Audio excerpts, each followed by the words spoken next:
Hello, guys. Welcome, everybody, to Purple Haze Podcast. I am your lovely host, Isaac here.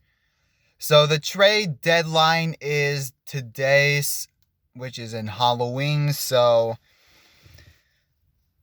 we got a couple of trades already. So, I will let you guys know if there are any more trades. So, the Vikings, as they have traded for Joshua Dobbs of the Arizona Cardinals for if I'm not mistaken, it's either I believe it's a 6th or a 7th round pick. If I am correct, they've got Joshua Dobbs, who, he's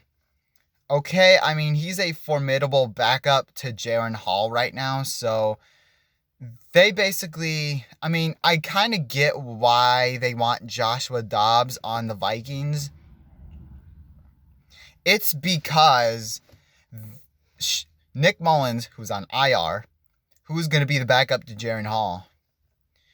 It's because if it was Sean Mannion, you basically are guaranteed a loss every single time you put him out on the field. He is one of the worst backups ever, and I'm not even kidding you. Sean Mannion is so bad.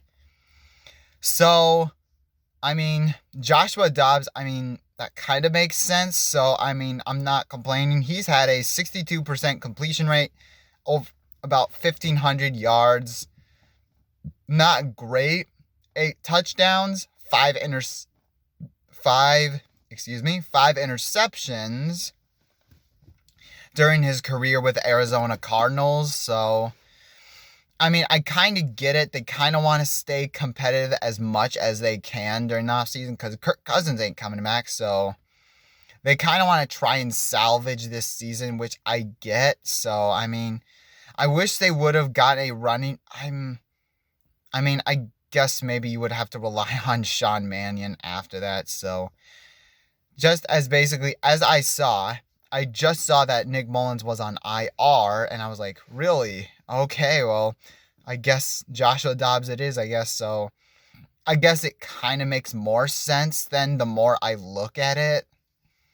Because, okay, if Nick Mullins was not on IR and he was the backup to Jaren Hall, I would not get this signing at all, but they did pick up Joshua Dobbs. I totally get, so I'm okay with trading for him.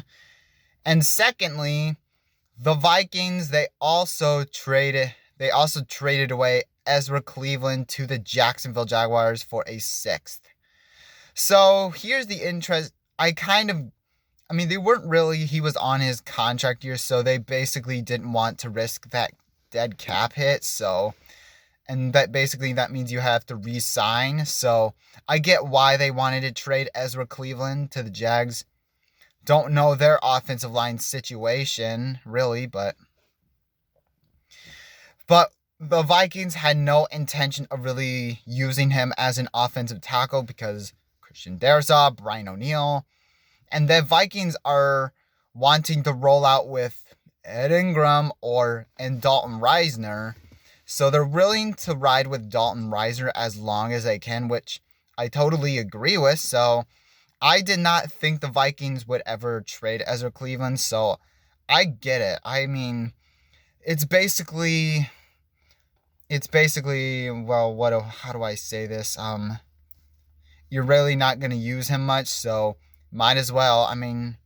If you got Dalton Risner, you can go ahead and draft a guard in the draft or sign one in free agency if you have to. So, my opinions on these, I wish they would have done basically something maybe. Don't get me wrong, this is not a bad idea, but I wish they would still do something with the running back position because our running backs are terrible and our run game is terrible. It took them 8 games to get a rushing touchdown. That's just, after that, there was no rushing touchdowns at all. That's not going to cut it in the NFL.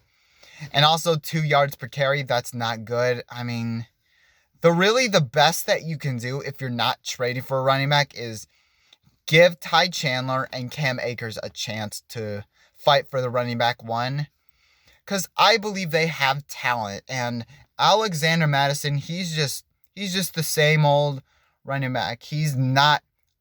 I mean, he's a reliable backup, but not a reliable running back one.